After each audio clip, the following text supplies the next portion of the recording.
Olá, muito boa noite, povo bonito. Tudo bem por aí?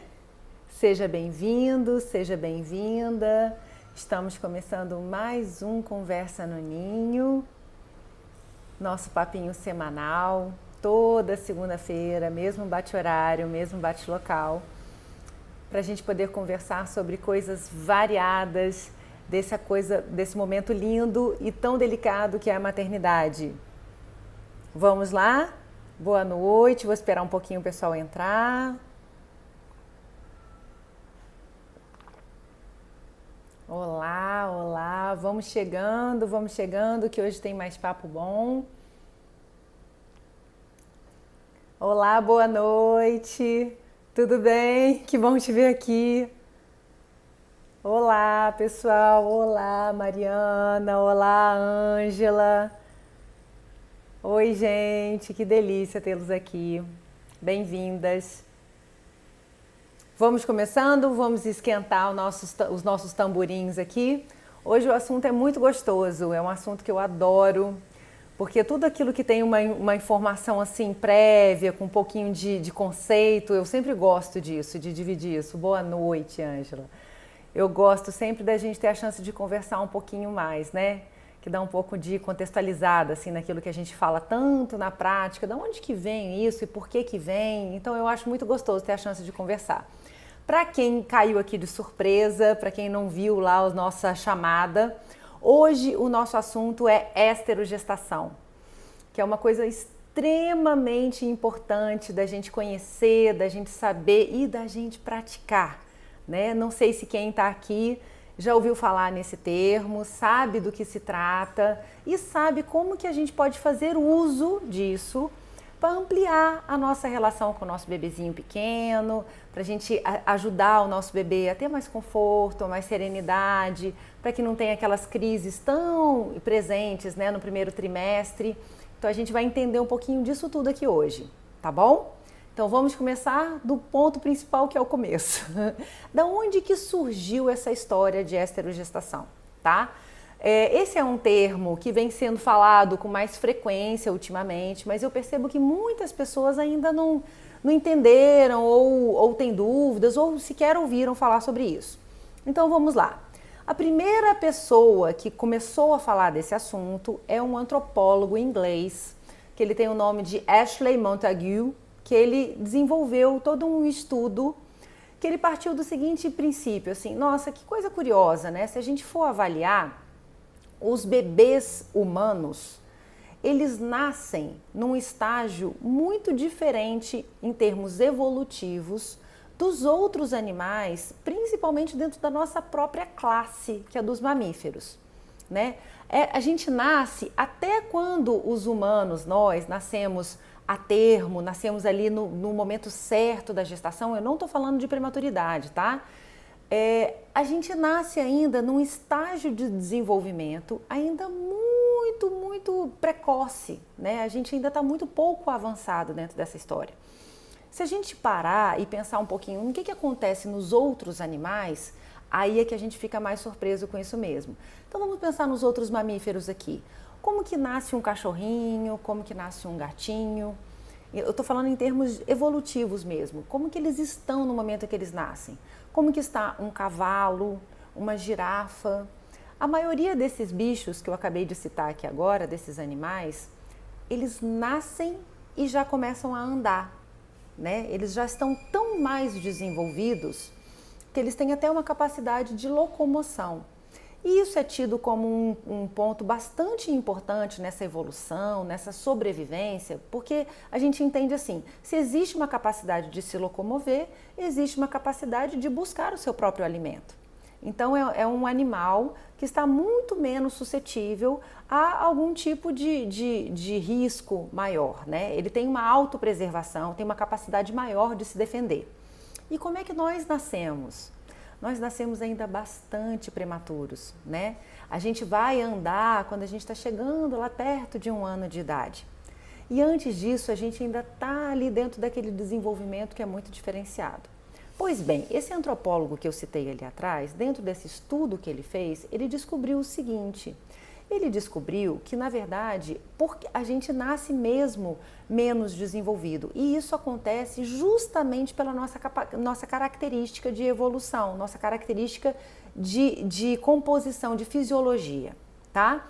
Então, assim, os humanos, a partir do momento que a gente ficou bípede, né, em 2 pés, o que aconteceu foi que rolou um estreitamento de bacia. Nós temos uma bacia um pouco mais estreita do que os animais que são quadrúpedes, né? E somado a isso, por causa do nosso desenvolvimento cerebral, da inteligência, o nosso cérebro também ganhou em tamanho, em proporção. Então, o que aconteceu com isso? Pense comigo, a nossa bacia foi estreitada, enquanto que o nosso cérebro foi ampliado. Então, sabe o que acontece, minha gente? Nós realmente não temos condições de nascer no nosso estágio pleno de desenvolvimento, porque a mãe, a fêmea que está gerando, ela não daria conta de sustentar aquela gravidez até este ponto e também não conseguiria parir este filhotinho, esse bebê, se ele tivesse mais avançado. Então, o que significa nesses estudos todo que ele fez? Que, na verdade, a gente nasce pelo menos um trimestre, 3 meses antes do que a gente deveria nascer. Por causa dessa característica que eu acabei de falar. Porque se a gente esperasse um pouquinho mais dentro da barriga da nossa mãe, a nossa mãe não ia dar conta de nos suportar, certo? Então, olha que coisa mais interessante, né? Então, isso significa o seguinte, que os bebês, e vou reforçar aqui, quando eles nascem a termo, quando eles nascem no momento certo, quando eles estão lá na 41ª semana de gestação e o bebê nasce, ainda assim a gente poderia chamar esse bebê de um bebê prematuro, do ponto de vista do seu desenvolvimento. Então, qual é a recomendação que veio desse estudo lá do Montague? Que a gente exercite uma coisa que seria um trimestre extra de gestação, porém agora do lado de fora, porque a gente já nasceu. Por isso esse termo esterogestação, que é uma gestação acontecendo do lado de fora. Tá? Então, traduzindo isso tudo, isso significa o quê, gente? Que o bebezinho no seu primeiro trimestre, ele ainda precisa tanto do nosso apoio, que ele tem uma necessidade de continuar sendo gestado do lado de fora. Para que ele se sinta mais seguro e pronto, para que ele termine o seu processo de desenvolvimento, ele precisa se sentir ainda como se ele estivesse dentro do útero. E é por esse motivo que existe tanto estímulo, né, por carregar no sling, por essa mãe estar sempre com esse contato com esse bebê, sempre no pele a pele, sempre com muito contato e muito colo, muita contenção, porque esse bebezinho precisa se sentir ainda seguro, protegido, acolhido, para que ele possa ter o seu pleno desenvolvimento aqui do lado de fora. Então, é uma fase, primeiro trimestre de nascido desse bebê, é uma fase que a gente tem que abusar mesmo, gente, do colo, dessa entrega total ao bebê, de muito conforto, de muito carinho. Quanto mais a gente ofertar esse conforto para o bebê, mais sereno ele vai se apresentar, porque ele vai estar mais seguro. Então ele vai lidar com todas as descobertas desse mundão de meu Deus aqui de fora com muito mais serenidade. Isso em termos práticos significa o quê? Significa um bebê com menos crise de ansiedade, com menos crise de medo, né? Porque os bebês sentem isso, sim, e isso pode ser desencadeador de vários outros sintomas, como cólica, como aquele choro inesperado, né? Uma crise de choro muito grande. Então, se a gente oferece esse conforto, as coisas melhoram invariavelmente. Então, aí nesse momento, eu quero dar 2 recadinhos importantes. O primeiro recado é para quem está ali no seu primeiro trimestre, né? O bebezinho acabou de nascer e está ali vivenciando esse início dessa experiência, esse início desse maternar. Então, o que eu quero dizer é o seguinte, gente, se alguém, aqueles palpiteiros de plantão, né, porque parece que quando a gente vira mãe, gente, parece que eles brotam assim, né, do bueiro, um monte de gente para ficar dando palpite na nossa maternidade. Aí sempre vai aparecer alguém para dizer assim, para que esse tanto de colo? Você vai mimar esse menino, depois você não vai aguentar de tanta manha. Olha essa história de só dorme no colo, né? Quantas vezes a gente não escuta isso? Então aí para quem estiver perturbando você nesse momento, você fala assim, não sou eu não, de jeito nenhum, eu nem queria pegar mesmo, é a ciência.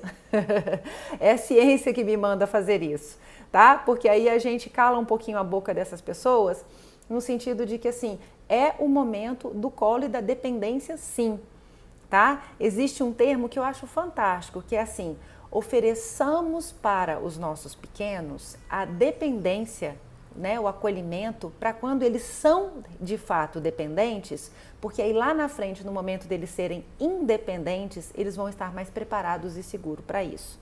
Não vamos querer botar o carro na frente dos bois. A independência vem como consequência daquele indivíduo que se sente seguro, acolhido, protegido, né? E o momento da gente ofertar isso começa lá, ó, desde a hora que nasce, através desse exercício dessa esterogestação. E o segundo recadinho que eu gostaria de dar aqui agora é para as gestantes que estão aqui nos acompanhando nesse grupinho, né? Então, assim, uma das coisas que a gente fica pensando nesse momento de preparação, de espera, de expectativa, são tantas coisas para a gente arrumar, tantas, né? Tantas coisas. É o enxoval, é o quartinho, é a casa, é preparar a gente mesmo emocionalmente. E aí tem uma coisa que eu acho muito importante você prever antes que as coisas aconteçam, que é a sua rede de apoio. Como que você está pensando que isso vai acontecer? Comece a sua reflexão, o seu pensamento, o seu entendimento agora, enquanto você está grávida. Para que quando esse bebê chegar, você tenha isso já estabelecido, isso pronto. Porque se eu estou dizendo para você que nesse primeiro trimestre o ideal seria que você estivesse plenamente disponível para esse bebê, em condições de oferecer todo o colo, todo o carinho, todo o cuidado, você precisa, como eu falei aqui, ter condições para isso. Tá? Então, assim, se você está lá naquele contexto da sua vida, onde você precisa se virar em 5.000, onde muitas vezes a gente tem a ilusão de que a gente vai dar conta disso, né? De, ao mesmo tempo que vai cuidar de um bebê, a gente fala, não, enquanto ele estiver dormindo, eu dou uma geral na casa, eu lavo a roupa, eu esterilizo as coisas todas que eu vou precisar. Então, assim, na verdade, não é bem por aí, porque você vai precisar descansar nesses momentos. Então, o ideal mesmo, gente, é que você preveja e que você pense em tudo isso na sua rede de apoio antes, tá? E que esta rede de apoio, ela funcione no seguinte sentido, para que ela vá suportar você, para que você possa se sentir amparada, bem cuidada, para que você tenha o que comer, para que você tenha o que vestir, né? Enquanto você está dedicada a esse bebê. E acredite, gente, esse tempo de entrega não é só para o bebê, não é benefício só para ele, não. É benefício para a gente também. Porque assim, quanto a gente ganha dentro da nossa maternidade, quando a gente se dá a chance da gente estabelecer uma conexão real com aquele bebê que chegou. Né? Uma conexão assim, no sentido de entender quais são os sinais daquele bebê, qual é o temperamento daquele bebê, o que ele está querendo me dizer quando ele chora disso, pedindo alguma coisa, né? O que será que ele quer? Será que ele está querendo só o seio quando ele está chorando? Então a gente precisa começar a entender isso. E a gente consegue isso como? Se conectando, gente, porque não tem receita de bolo, não. Porque cada bebê é um bebê e cada maternidade é uma. Nós mudamos todos os dias. Então, assim, você, mãe, hoje, não vai ser a mesma mãe daqui a 4 anos, ou não foi a mesma mãe 2 anos atrás, tá? Então, é muito importante a gente dar a chance para que essa coisa se estabeleça. Aqui, a Fernanda falando, amei sua fala sobre a esterogestação, informação é tudo, ainda muito na hora de lidar com os palpiteiros. Exatamente. Então, assim, eu gosto sempre de buscar essa informação qualificada, porque, assim, eu acho que é a única forma que a gente tem de vencer os palpites. Né? Palpite a gente já tem demais. O que a gente precisa mesmo é uma informação embasada. Da onde que veio isso? Pois bem, está aqui a informação embasada. Então, portanto, gente, está todo mundo autorizado agora a dar muito colo, muito peito, muito chamego para todos os bebês que vocês tiverem por aí. Agora tem uma outra coisa importante também que eu quero falar aqui. A gente fala muito sobre o sling, né? Sobre carregue o bebê no sling, porque isso é muito importante. É melhor até do que o canguru, tá, gente? Porque o sling existe essa proximidade maior, assim, né, do bebê com a mãe. essa coisa de estar ali amarrado, conectado, isso é muito legal. Mas ao mesmo tempo, gente, existem mães que às vezes não podem carregar um bebê no sling, né? Eu tenho algumas questões de coluna que me impediram de fazer isso. E aí a gente às vezes se sente assim, meu Deus, o que eu vou fazer? Eu não vou poder exercitar a esterogestação? É claro que vai, gente. Não é uma condicional o sling, tá? É você entender o que significa isso. Acolhimento, conforto, cuidado e proteção para esse bebê. E sempre que você puder reproduzir o contexto uterino, para esse bebê vai ser sensacional. Agora como, né? O que seria essa história de reprodução do contexto uterino? Como assim, gente? Segurança é a primeira necessidade emocional do ser humano. Uma criança segura cresce muito mais saudável e independente. Exatamente. Começa por ali, né? Pelas nossas emoções. E depois eu vou fazer eu vou falar agora um pouquinho sobre isso antes de entrar lá na dica que eu quero dar. A gente vive na nossa geração uma tarefa muito, muito difícil. Porque nós estamos agora mais atentos a essa questão da emoção, né? A gente quer construir nos nossos filhos um olhar diferenciado, uma inteligência emocional diferenciada. Só que muitas vezes nós não tivemos esse preparo. Nós somos muito analfabetos emocionais ainda. Por toda uma questão cultural, de educação, a gente nunca teve esse preparo, esse amparo. E agora está acontecendo uma coisa muito linda e muito louca, porque nós estamos precisando exercitar a nossa própria inteligência emocional ao mesmo tempo que a gente estimula isso nos nossos filhos. Então é um processo riquíssimo e que exige muita atenção, muito cuidado e muito desgaste naturalmente. Mas é sensacional, porque a gente só ganha, né, nesse processo. Então agora vamos retomar aqui o que eu estava falando. Se a gente já sabe que o bebê tem essa necessidade de se sentir ali naquele ambiente que eu falei, né, intrauterino, porque ele está aqui nos seus primeiros 3 meses de vida, ele está ainda precisando terminar a sua gestação agora do lado de fora, como que a gente pode promover essa experiência para o bebê? Como que a gente pode ajudá-lo nisso? Pois bem, um famoso pediatra americano que se chama Dr. Harvey Karp, ele pegou essa teoria lá do antropólogo Ashley Montagu e ele desenvolveu uma técnica de como que você acalma, como que você acolhe os bebês usando esses princípios da construção do ambiente uterino. Ele foi muito feliz nisso. Ele fez isso há muitos e muitos anos, já tem algumas décadas, e é impressionante como até hoje continua sendo o recurso mais eficiente para quando a gente quer trazer conforto e tranquilidade para um bebê. Então essa técnica ela é muito recomendada de ser utilizada em que momentos?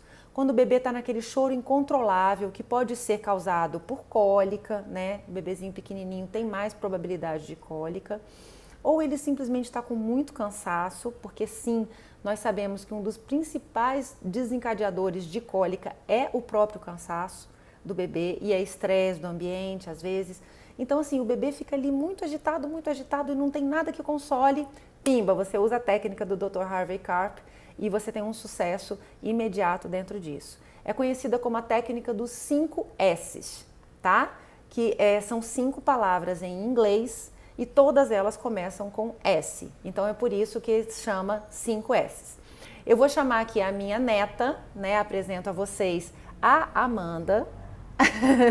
A Amandinha vai nos ajudar nesse momento de explicar para vocês o que seria essa técnica dos 5 S's que foi desenvolvida pelo Dr. Harvey Karp, tá bom? Então vamos lá, gente, vamos começar agora com o primeiro S dos 5 que eu já falei para vocês. O primeiro S se chama side position, que é o colocar o bebê de lado, tá? Eu vou fazer aqui de uma forma que não vai ser o que vocês vão fazer aí na prática, porque eu vou ficar meio torta por causa do vídeo, tudo bem? Mas é para ficar mais relaxada. Como que vocês vão fazer? Braço direito, vocês vão passar por cima do ombro direito do bebê, coloca a mãozinha aqui no bebê e você deita o bebê de lado no seu colo assim, tá? Então, ó, tá vendo como eu tô segurando o braço bem alto, quase na altura do ombro? Não é isso, você vai ficar com o braço relaxado. Mas isso aqui é mais para vocês visualizarem o que eu tô falando. Então, vamos lá, ó. A bochechinha do bebê vai ficar aqui apoiada no seu antebraço, na parte molinha do antebraço. Você vai estar segurando aqui pela perninha, tá bom? Um bracinho fica aqui para baixo e o outro bracinho de cima, o bracinho esquerdo, fica para cima do bebê, tá? Então ele tá aqui de ladinho, tudo bem? Então isso é o primeiro S do Dr. Harvey Karp, side position, bebê de lado. Ana, eu posso segurar com o braço esquerdo? Idealmente não. É melhor você pegar com o braço direito, mesmo você sendo canhota.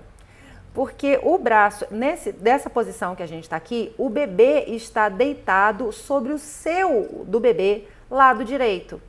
E essa posição favorece o fluxo do intestino. Todas as vezes que a gente põe o bebê para mamar muito e que a gente quer deitar ele um pouquinho para uma soneca que você vai ficar vigiando, né? Porque na verdade o bebê não pode ser deitado de lado por risco de morte súbita. Mas se você quiser ali ficar vigiando, é sempre recomendável colocar ele deitado sobre o seu lado direito por causa disso, porque o fluxo para o intestino é mais rápido, tá? Então assim, evita deixar aquele leitinho parado ali na barriga. Então o bebê de lado, aqui foi o primeiro S. Segundo S dentro dessa história é o que a gente chama de swing, que vem a ser o balancinho. O que você vai fazer? Você vai segurar o bebê de pé. Você não vai ficar sentada, de pé. E você vai andar. Dar alguns passinhos para frente, dar alguns passinhos para trás, porque na verdade era o que acontecia quando o bebê estava na barriga. A gente andava, né? E aí ele tem essa memória. Então ele vai andar para frente, para trás e junto disso você vai fazer um movimento muito importante, que você vai fazer assim, ó, com o bebê para cima e para baixo, tá? Então você vai estar ali andando e fazendo assim com o bebê, para cima e para baixo, para cima e para baixo. O que é esse movimento, Ana? Olha que coisa mais linda. Quando o bebê está dentro da nossa barriga, existe a nossa aorta que fica pulsando o sangue. E ela pulsa esse sangue num ritmo. E este ritmo que existe essa pulsação, promove no bebê este saculejinho. Então é por isso que essa posição aqui, ó, esse balançar desse jeito, remete ao bebê essa serenidade, porque ele lembra do que ele viveu ali no útero. Presta atenção, gente, não é assim. A gente não nina um bebê assim, porque pode dar problema no labirinto, inclusive. É de cima para baixo e não é assim, ó, tá? É assim. No ritmo de uma pulsação, tá? Tudo bem? Beleza, então já foram dois S's, né? O side position e o swing. Agora vem o terceiro S, que chama sucking, que é de sucção. O que você vai fazer? Você vai pegar a própria mãozinha do bebê e vai colocar a mãozinha do bebê na boca dele, aqui, tá? Só que você vai colocar o dorso da mão. Você não vai colocar o dedinho, nem os dedos aqui. Se ele quiser pegar os outros dedos, pode pegar. Mas idealmente o dorso da mão, ok? E ele vai chupar essa mãozinha dele. Porque a sucção para o bebê nós já sabemos, né? O tanto que é significativa, vide aí sucção não nutritiva, que os bebês precisam fazer essa sucção, tudo bem? E somada a isso, os bebês têm uma relação muito forte com a mãozinha. Quando eles estavam lá dentro da barriga, eles tinham 4 brinquedinhos, os 2 pés e as 2 mãos, que eles ficavam toda hora botando na boquinha e tal. Então a mãozinha tem esse papel importante, tudo bem? Então você dá a mãozinha, coloca o bebê na posição de lado, põe a mãozinha aqui na boquinha e balancinha, tudo bem? O quarto S que eu quero falar para vocês, gente, é o swaddle, que é o charutinho. Que hoje em dia você tem até a própria mantinha já pronta, com velcro, não sei o que, para você prender. Mas se alguém tiver dúvida, procura aí os vídeos no YouTube que tem a explicação certinha aí de como que você coloca isso. Algumas considerações importantes. O charutinho precisa estar bem firme aqui em cima para que o bebê não tire o bracinho com facilidade. Tudo bem? Senão ele não cumpre o propósito dele. Mas ao mesmo tempo aqui embaixo, nas perninhas e no quadril, ele não deve estar apertado demais. Ele tem que permitir uma certa flexibilidade das perninhas, tá bom? Senão pode comprometer alguma coisa do desenvolvimento do bebê, tá? Então assim, aqui em cima firmezinho, aqui embaixo mais mais soltinho. E vocês vão ver isso lá direitinho como é que faz. Agora, por que eu deixei para falar do swaddle lá para o finalzinho? Porque assim, ele não é obrigatório, gente. Você não precisa fazer isso necessariamente, tá? Existem alguns bebês nessa faixa etária que eles fazem um uso muito bom do charutinho. Muito bom. Porque os bebês, eles vão ter ali no charutinho aquela contenção, aquela ideia do limite, do apertadinho que o útero promovia. Aqueles bebês que fazem muito reflexo de Moro são aqueles movimentos involuntários, aqueles espasmos que os bebês pequenos fazem assim, né? Que parece um sustinho assim que eles abrem os braços. Então, quando o bebê faz muito reflexo de Moro, a gente recomenda que use bastante o charutinho, porque vai dar uma contida nisso e o bebê vai ficar mais seguro, mais sereno, que eu quero dizer. Então, vamos lá. Você usa o charutinho no seu bebê.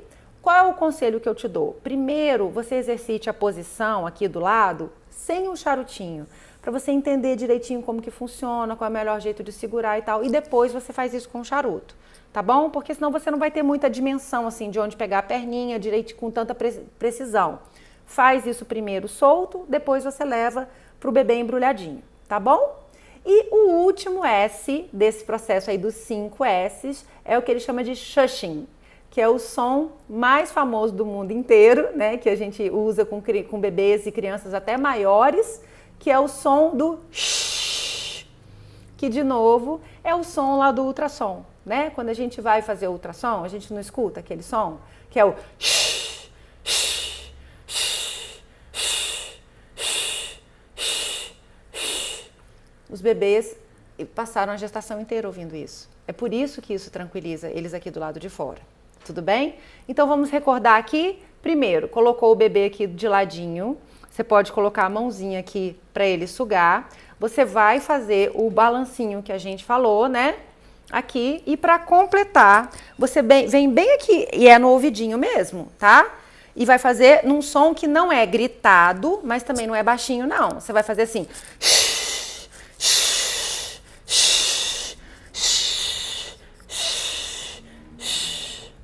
Ok? E com esse conjunto de fatores, de elementos, você vai conseguir ter um resultado muito impressionante. Os bebês, eles param assim quase de chorar, quase que instantaneamente. Eles podem até depois voltar a chorar, mas eles vão dar uma interrompida naquele choro. E aí vai trazer mais serenidade para todo mundo, né? Para o próprio bebê, para você e tal. Tem uma coisa importante, lembra que eu falei de sugar a mãozinha? Se o bebê estiver embrulhadinho no swaddle, vai ficar difícil de você pegar a mãozinha dele, certo? O que você vai fazer então? O seu dedinho! Então, assim, só que o que é importante, gente? Pelo amor de Deus, higienize bem o seu dedo, não esquecendo das unhas, né? Da unha. E não vai passar álcool gel, porque você vai botar o dedo na boca do bebê. Então, assim, não coloca álcool gel antes. Lava bastante com água, sabão, higieniza. Quando você for colocar na boquinha do bebê, tem uma dica boa. Coloque a unha em direção ao céu da boca e coloque a pele do dedo na língua. Porque é onde ele tem mais a sensação, né? Na língua. E aí ele vai ter uma textura similar ao mamilo. Então, você coloca o dedinho aqui, deixa ele sugando e você vai fazer o movimento, o balancinho, né? Com o bebê sugando e...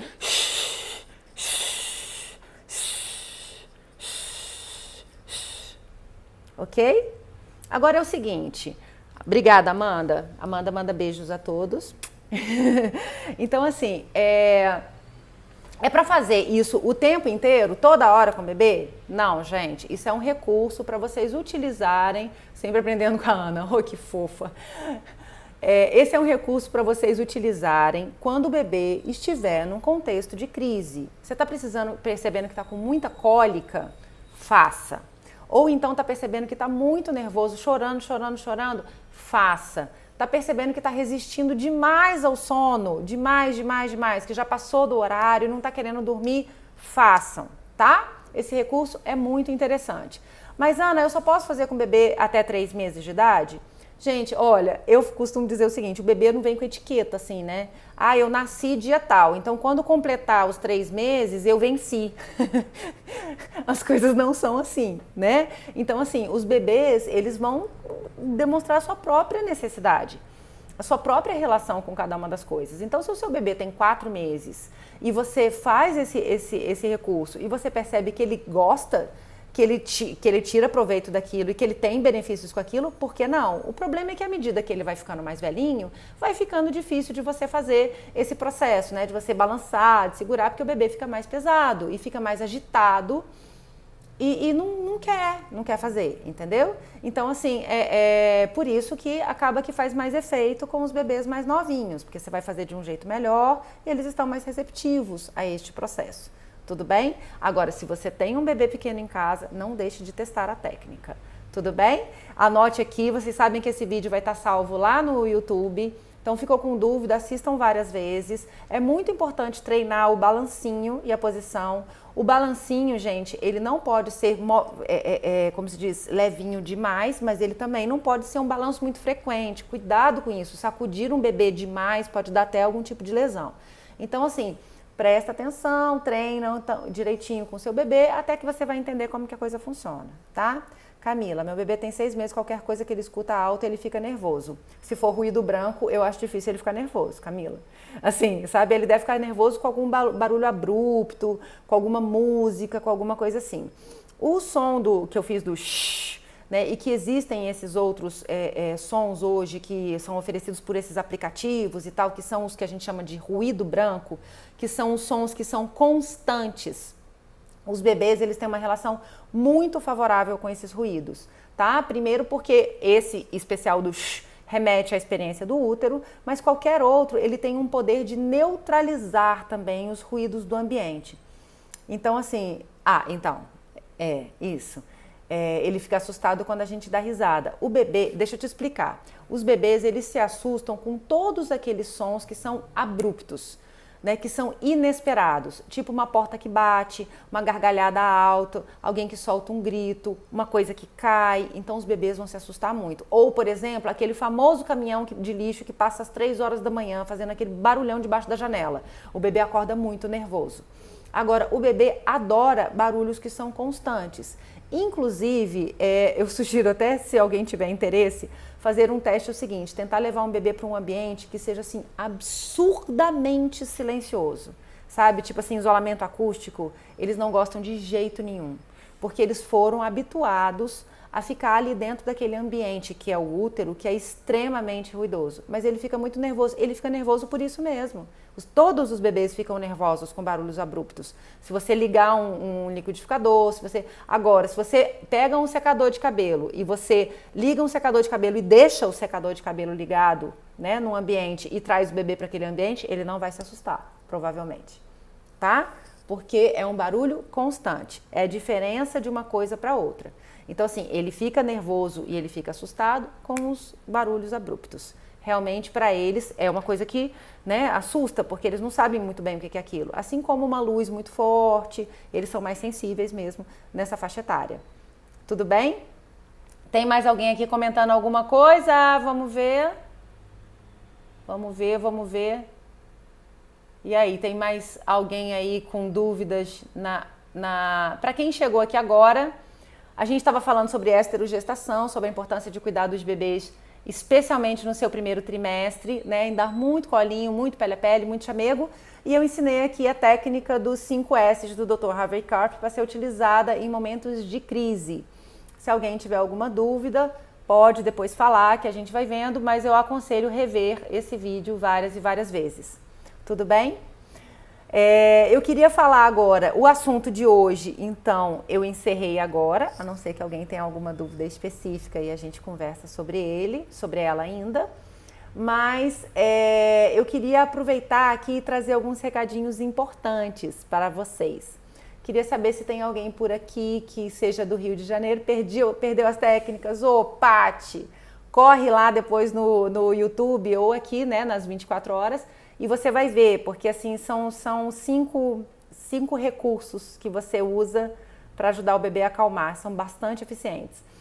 Eu queria perguntar quem que tá aqui, quem daqui é do Rio de Janeiro, porque ontem vazou, né, uma notícia, alguém deu um spoiler ali, de que a gente está organizando um encontro presencial aqui no Rio, porque há muito tempo eu estava querendo encontrar um cantinho assim para que a gente pudesse se encontrar, né? Para que a gente pudesse olhar olho no olho e aí preparar um pouquinho de um assunto gostoso para vocês, para a gente falar dentro desse universo do sono, trazer algumas dicas interessantes. Joana, que bom! Então, assim, vai ser no último final de semana de junho e vai ser num cantinho muito especial que fica ali no Shopping da Gávea. Então, assim, vai ser uma participação que a gente vai cobrar só contribuição consciente, né? Que eu não sei quem conhece, mas assim, a gente sugere alguns valores e quem tiver interesse paga aquele valor apenas. Vai precisar fazer uma inscrição prévia, porque o lugar é pequenininho, né? Do tamanho do nosso aconchego ali. E aí a gente vai fazer essa primeira edição e eu pretendo que seja bem frequente. Então, assim, é a chance da gente se organizar e se encontrar. Eu quero encontrar vocês, assim, além desse nosso espaço aqui virtual. E aí a gente vai organizar isso então, tá? Então anotem aí, vai ser no último sábado de junho, às 3 horas da tarde, ali no Shopping da Gávea. Então eu vou mandar depois para vocês por aqui, nas redes, quem tiver interesse vai ter que preencher lá um formuláriozinho de inscrição para garantir a vaga, né? Não, como eu falei, o valor vai ser uma contribuição consciente apenas, mas vai ser importante a gente ter um controle de presença, sim, por causa do tamanho do ambiente. Tá bom? Então essa é a primeira coisa que eu queria contar para vocês, que eu fiquei muito feliz de ter fechado esse cantinho aí pra gente. E quem tiver outros cantinhos também pode sugerir, tá? Eu já fiz encontros em play de prédio, que juntou uma turminha, a mãe falou assim, olha Ana, a gente fez um grupo aqui de WhatsApp e a gente quer fazer um curso aqui com você e a gente quer fazer presencial. E eu fiz o curso presencial e foi ótimo. Então, assim, podem fazer isso. Até a Gabi, que tá aqui, ó, tá aqui com a gente, ela participou, foi uma das pessoas que organizou isso e falou assim, não, vou botar fogo aqui nesse grupinho e a gente vai fazer a coisa acontecer e foi ótimo, foi muito legal, tá? Então fiquem aí com essa dica também, com essa possibilidade aí, Gabi, dando notícia. Né, Gabi? Foi lindo. Então vamos botar fogo nisso daí, tudo bem? Na próxima semana a gente vai ter aqui no Conversa no Ninho, eu estou preparando um material especial para a gente conversar sobre regressão do sono, não percam, né? Que é uma coisa que muita gente me pediu aqui ultimamente.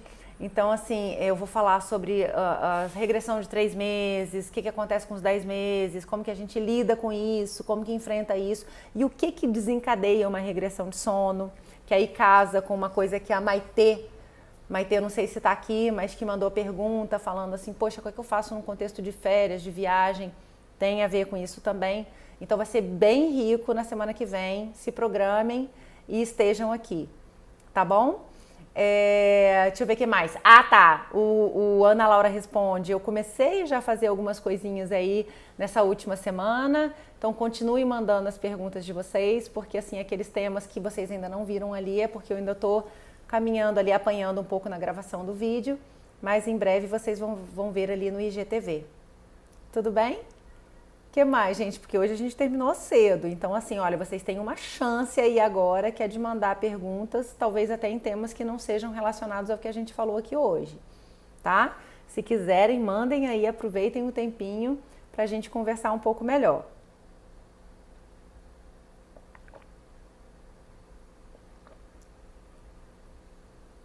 É normal o bebê acordar chorando muito assustado? Camila, essa pergunta é uma pergunta assim, que é difícil da gente responder assim, desse jeito, porque primeiro tem que entender o que seria o muito assustado dele, o que seria ele chorando, como é que está a rotina do dia. Eu fiz aqui um tema, que eu não sei se você assistiu, há algumas semanas, sobre terror noturno e pesadelo. Então, assim, talvez seja legal você dar uma olhada para você entender quando é pesadelo, quando é terror noturno e quando é simplesmente agitação de sono, sabe? Então, talvez seja legal você dar uma olhada naquele material, tá lá no YouTube. E aí você vai poder avaliar melhor como é que tá o contexto aí na sua casa, tá? Em linhas gerais, o que eu posso te dizer é o seguinte: a principal razão para esse comportamento estar acontecendo tem a ver com a rotina do dia. É um bebê que está um pouquinho mais cansado do que ele deveria. Então, foco no dia aí. Paty, meu bebê tem 10 meses e acorda umas 5 vezes para mamar. Acho que ele associa o peito para dormir. Como reverter isso? Já deixei com o pai, já fiz leite, mas foi mais chororô, estou exausta. Paty, o que acontece é o seguinte, a resposta já está meio que embutida na sua pergunta, tá? Então assim, vamos lá, gente. Se o bebê tem 10 meses de idade, se ele está acordando 5 vezes durante a noite, é muito improvável que ele esteja acordando essas 5 vezes por fome, tá? Então assim, muito provavelmente o seu bebê já está em introdução alimentar, ele já está comendo, além de amamentar. Então o bebê nessa faixa etária, ele não tem mais uma necessidade, eu tô falando em vias de regras, eu nem conheço o seu bebê, tá bom? Então quem pode opinar melhor mesmo é o pediatra, claro. Estou falando assim, em linhas gerais, um bebê nessa faixa etária, se ele estiver com esse desenvolvimento padrão, que eu estou dizendo aqui agora, com uma introdução alimentar bacana, amamentando bem nos momentos em que ele for ao seio, ele não tem mais uma necessidade nutritiva de ser alimentado durante a noite. Talvez uma vez por noite possa acontecer ainda até 1 ano de idade, mas 5 vezes não.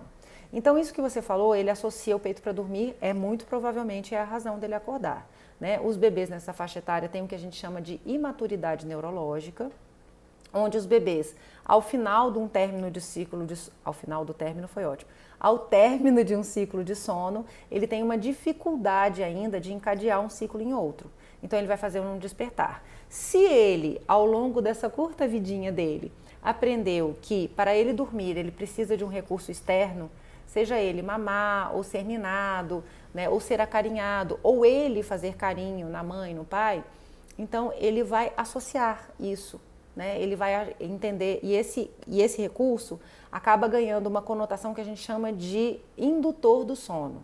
Então, o bebê, ele precisa disso para ele adormecer, tudo bem? Então, o que acontece é o seguinte, se ele se assusta, só dorme mamando, mal mama, que é chupetar. Então, é isso que a gente está falando aqui agora, porque, na verdade, para ele construiu esse caminho. Para ele significa assim, eu estou com muito sono, mas eu só sei dormir, eu só dou conta de dormir com a minha boca no seio, tudo bem? Aí o que acontece? O trabalho que tem que ser feito é um trabalho de mostrar para esse bebê que existem outros recursos, que existem outros caminhos. E que assim, olha, você não precisa estar com a boquinha no seio para você adormecer.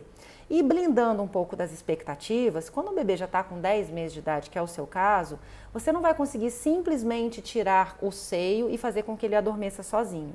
É normal acontecer uma coisa que a gente chama de substituição de recurso, onde você substitui o seio por algum outro tipo de recurso de conforto, que é colo, muito colo, ninar e tal, porque primeiro você tira o seio da jogada, depois você tira o outro recurso, tudo bem? E o que acontece, gente? Vai ter choro do bebê? Vai. Mas o que eu falo sempre é o seguinte, vocês prestaram atenção que eu falei que você vai substituir o peito por um outro recurso que é colo, que é conforto, que é ninar? Então o que acontece? Esse bebê não está chorando por abandono. Ele está chorando por uma frustração de não ter o seu processo de sempre, aquele processo que ele sempre fez a vida inteira, sendo viabilizado. Então, ele vai ter que se adaptar a um novo. E como o bebê não pode virar para você e falar assim, ai mamãe, que saco, que preguiça disso, ele chora. Tá? Então, assim, vai exigir de você paciência, determinação, troca de bastão com o parceiro, né, para te ajudar nesse processo, para que ele nine, para que ele dê conforto, para que o bebê vá entendendo que, assim, olha, existem outros recursos que não só o peito. E aí você vai construindo isso junto, né? Infelizmente, gente, não tem pílula mágica. O que acontece e eu falo isso sempre para todo mundo aqui, quando vocês buscam alguma solução para o soninho do bebê, existe sempre aquele cuidado assim, eu quero alguma coisa muito respeitosa, alguma coisa muito cuidadosa, eu não quero expor o meu bebê a nenhum tipo de situação que vai forçá-lo a um processo, não é assim que a gente pensa, graças a Deus? Então, o que acontece? Isso significa que, em termos práticos, você vai ter que encarar um processo que ele vai ser demorado, ele vai exigir persistência, ele vai exigir paciência, para que a gente não tenha que cair para um lado lá de fazer alguma coisa de uma forma agressiva, né? Então, assim, se a gente está ensinando o bebê a receber um outro recurso, esse processo, ele é um processo. Ele é feito de uma noite, depois da outra, depois da outra, depois da outra, com repetição.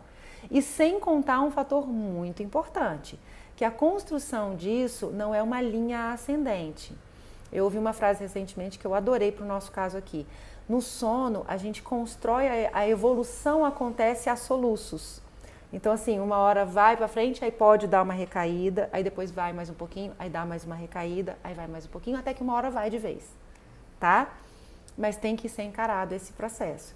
A ajuda do parceiro é muito importante dentro disso e esse acolhimento, esse entendimento de que assim, você vai ter o seio todas as vezes que você precisar amamentar, mas o seio para que você durma ali não será mais um recurso, porque a gente precisa te ajudar a trazer outros recursos para esse processo, tá bom? Deixa eu ver aqui mais em cima, então, o que veio? Meu bebê de 9 meses está resistindo a algumas sonecas, fica sentando e me chamando. Não consigo ninar por muito tempo, está muito pesada. Elaine, são aqueles pontos que a gente já falou, né? O que acontece? Sempre checar todos os pontos daquela rotina. Ver se o horário está adequado, fazer uso de todos os aliados possíveis nesse processo de colocar para dormir, ver se o quartinho está preparado do jeito que tem que ser. Ajudar a sonolência, colocar um bebê no berço para dormir, se ele tiver assim, ó, vai ser uma queda de braço muito ruim. Então, o recurso, todos eles, para trazer a sonolência são bem-vindos, mas a gente precisa interromper no momento certo. E se você estiver fazendo isso tudo perfeitamente, e ainda assim a soneca estiver difícil, porque é possível sim, provavelmente está vivendo um momento de regressão do sono, que aos 9 meses pode ser uma ansiedade de separação. Né, que é quando o bebê fica mais mexido porque está vivenciando um grande processo de desenvolvimento psicoemocional. E através desse processo acaba que o sono vai ser afetado. Então o bebê começa a resistir mais a dormir, o sono fica mais interrompido, com menos qualidade, com mais despertares, a soneca é difícil de rolar, tudo isso acontece. E o que a gente faz? Segura na capa, com toda a força que a gente tem, aquela capa de Mulher Maravilha, que às vezes as mães precisam, né? Respira muito fundo e segue fazendo a mesma coisa, porque assim, não devemos mudar o nosso comando, porque senão o furacão passa e a cagada fica. Então a gente precisa tomar muito cuidado com o que está sendo feito nesse momento de caos, tá? Oi, meu bebê tem 3 meses, só dorme no peito e só dorme comigo, já não aguento mais, se eu deixar só ele chora e fica roxo. Tem que soprar no rosto dele para ele retomar, tá? Isso às vezes é uma questão os bebês nos 3 meses, eles vão ter um pouco de descontrole em relação ao choro e à respiração mesmo. Então, o que a gente tem que fazer é não permitir que um bebê de 3 meses, que o seu bebê chegue até uma crise dessa de choro. Então, a gente tem que agir antes e confortar, né? Nessa faixa etária de 3 meses, a gente tem que olhar para todo esse processo, entender desde o parto como é que foi o momento da chegada do bebê, né? Porque às vezes ele precisa, essa esterogestação que a gente falou hoje aqui, que se você não viu desde o início, eu recomendo muito que você assista desde o início. Talvez esse bebê tenha mais sensibilidade e ele precise de mais ainda desses cuidados de esterogestação. Que quanto mais cuidadinho você trouxer para ele, mais entrega, mais construção daquilo, mais seguro ele vai se tornando e cada vez menos ele vai precisar desse grude, dessa dependência. Olha que coisa mais doida, né, gente? Para que a gente construa um separar-se do bebê, primeiro a gente tem que grudar. Né? Porque é através do grude que a gente constrói ali essa segurança, esse vínculo, né? Esse entendimento do bebê de que assim, eu tô bem, eu posso me afastar ali, que eu sei que a minha mãe vai estar aqui perto de mim e tá tudo bem, tá bom? Muito obrigada, nada. Durante o dia, a doença é quartoclar? Quarto claro. Desculpa, Paty, eu estava aqui tentando entender o que seria isso. Vi agora que foi uma questão de corretor, né? Quarto claro ou escuro? Seu bebê já tem 10 meses de idade, escuro, muito escuro. A gente só usa o quarto mais claro nas sonecas, gente, quando o bebê ele tá ali nas suas primeiras semanas de vida, sabe? Até ali por volta dos 40 dias. Porque nessa fase o bebê ainda vem mesmo, ele ainda está com um relógio biológico muito bagunçado. Então a gente faz isso, a gente bota a soneca para acontecer em contextos um pouco mais claros, um pouco mais assim com cara de dia, né? Então assim, não tão fresquinho, não aquele silêncio absoluto, para entender assim que aquele momento é o dia. E aí na noite a gente deixa o ambiente mais fresquinho, escuro, mais silencioso, para construir essa diferença. A partir dos 40 dias de vida, o relógio biológico já deu o seu primeiro passinho no sentido de desenvolvimento. Então a gente já pode fazer o uso de um recurso que é muito importante para o sono, que é a questão do escuro. A partir dos 3 meses de idade, então, aí a gente realmente precisa fazer uso desse troço. Porque a partir dos 3 meses é quando a gente produz mesmo a nossa melatonina. Então, a melatonina, ela só é liberada no nosso organismo no escuro. Então, nas sonecas, as sonecas deverão ser feitas sempre com o quarto assim em penumbra, tá? E o sono da noite é escuro total.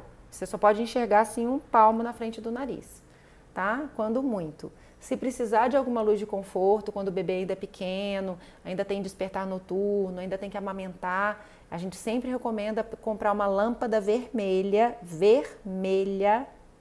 e colocar ali na luminária, no abajur, e se você precisar de algum apoio durante a noite, é essa luz que você vai usar, porque a luz vermelha, comprovadamente, é a luz que menos interfere no sono. Não quer dizer que não interfira. Então não é para passar a deixar a luz vermelha ligada no quarto todas as noites o tempo todo, tá? Porque ela também interfere. O que eu estou dizendo é que ela interfere menos. Então, se você está no momento que está precisando de ajuda para confortar o bebê, é essa luz que você vai utilizar, mas não deixa ela ligada o tempo todo, tá? Escureça o quarto sempre, mas quando está fora de casa não dorme se está claro, é natural. Os bebês, quando eles ainda estão em fase de desenvolvimento do seu padrão de sono, eles se tornam muito mais dependentes do fator, que a gente chama de condição normal de temperatura e pressão, né? Tudo precisa estar redondinho para que esse bebê faça uma qualidade de sono, tá? Isso não quer dizer que todos os bebês são iguais. Existem bebês que são mais de boa e existem bebês que, em contrapartida, são ainda mais sensíveis. São bebês que já vão ser crianças, na verdade, e que ainda assim vão ser dependentes daquele contexto ideal. E aí a dica que eu dou para os pais é o seguinte: não entre nessa queda de braço, sabe? Assim, não tente forçar a barra do tipo assim, mas ele vai aprender a dormir em qualquer lugar. Porque isso não é positivo nem para o seu filho e nem para você. Porque, na verdade, assim, é importante demais respeitar o temperamento do seu filho. Então, assim, é comum acontecer de um filho ter um temperamento diferente dos pais. Às vezes os pais são daqueles assim, que rotina zero, Deus me livre. E aí quando eles vão ver, eles têm um filho, que em psicologia tem uma expressão que eu acho muito bonitinha, que é uma expressão assim, um filho que nasce, uma fruta que nasce, que cai afastada da árvore, né?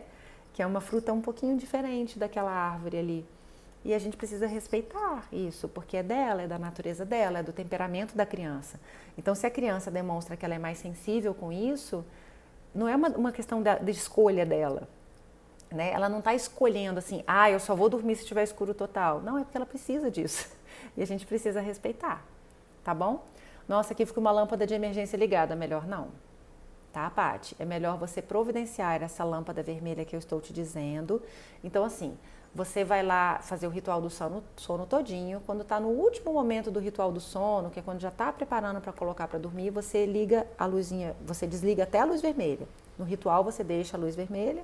Nesse momento você desliga a luz vermelha e põe para dormir no escuro. Acordou na madrugada, você está precisando confortar e você não está enxergando nada, outro conselho que eu dou, né? Quando a gente sai do nosso quarto, que está escuro, e vai para o quarto do bebê, que também está escuro, o melhor caminho é você não acender nada durante esse processo, durante esse trajeto. Porque quando a gente acende uma luz, a nossa pupila, né? Então, assim, aí quando você chegar no escuro de novo, você não vai enxergar nada. Então, o ideal é que você saia do seu quarto escuro, faça todo o trajeto no escuro, vai para o quarto do seu filho escuro, porque você vai conseguir atuar. Agora, se você chegou lá no quarto e você não está enxergando nada, você usa essa luminária, que vai estar lá previamente preparada com a lâmpada vermelha, e você faz o que você precisar fazer, colocou o bebê para dormir de novo, desliga a luz. É normal a criança regredir o sono aos 4 meses? A minha dormia super bem, agora está dando trabalho nas sonecas e acordando à noite para mamar. Antes já estava dormindo direto. Então, deixa eu te contar uma história. Uma das mais famosas regressão de sono, uma das mais significativas que existe, é justamente nessa faixa etária, tá? Por volta dos 3, 4 meses. É bastante significativo. O que acontece é que o bebê, vou antecipar aqui o nosso papo da semana que vem. Quer dizer, eu não vou antecipar não, eu vou criar esse interesse. Semana que vem o tema vai ser exclusivamente esse, regressão do sono, tá? Mas fique com essa sementinha aí na sua cabeça. Muito provavelmente é um marco de desenvolvimento, sim, que está gerando esse tumulto aí na vidinha dela e de vocês, tá bom? Tem mais alguém aqui, gente? Opa, faltam 4 minutinhos só. Olha, eu gostei, hein, que renderam várias perguntas e a gente teve tempo de responder. Vou tomar aqui uma aguinha para aproveitar aqui. Se alguém quiser mandar a pergunta final, vamos lá.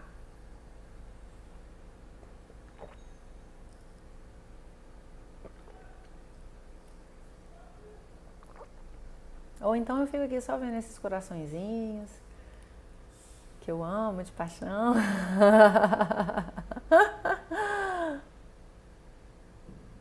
Ninguém, gente? Tá todo mundo bem? Todo mundo tranquilo? Que bom. Fico feliz que tá todo mundo saciado por hoje, né? Porque são pílulas, toda semana vem um pouquinho. E é natural também, isso é uma coisa muito curiosa.